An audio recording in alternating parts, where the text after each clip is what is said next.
Ever wondered how a young shepherd boy managed to defeat a giant warrior? A tale that transcends time, where David, a humble shepherd, faces off Goliath, the formidable giant. Intrigued? Well, stick around for the tale of an underdog who turned the tides.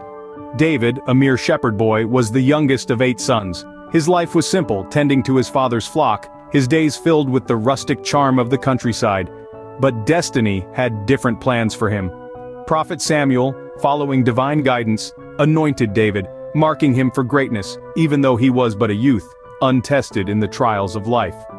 In those days, King Saul and his men were locked in a standoff with the towering figure of Goliath.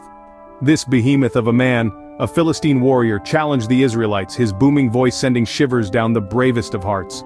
But amidst the fear-stricken soldiers, one unlikely figure emerged: our young David. His courage did not waver in the face of this daunting adversary. He made a decision that would mark a turning point in his life and the history of his people. Unarmored, with only his shepherd's staff, sling, and 5 smooth stones, David stepped forward to face the giant. Facing the towering Goliath, David was unfazed.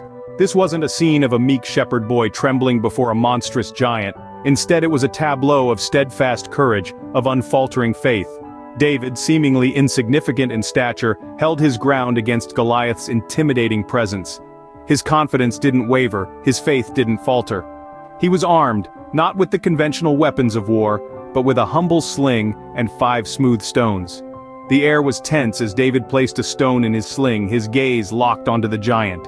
With a swift, practiced movement, he released the stone. It cut through the air, a symbol of divine intervention, and struck Goliath squarely in the forehead. The giant fell, defeated, not by a warrior's sword, but by a shepherd's stone. And thus the shepherd boy defeated the giant, not with strength but with courage and faith. The story of David and Goliath is more than a biblical tale. It's a timeless narrative that resonates even in our world today, echoing the themes of courage, faith, and the triumph over insurmountable odds. It's about the small, the seemingly insignificant, standing tall in the face of daunting challenges. It's about that inner spark of bravery that ignites when all seems lost. It's about faith, the unwavering belief that defies logic and rationality. And it's about victory, not just over giant warriors but over our daily Goliaths, the obstacles that tower over us, the trials that test our spirit. Remember, no Goliath is too big when you have the faith of a David. Your stone is waiting and your victory is just a sling away.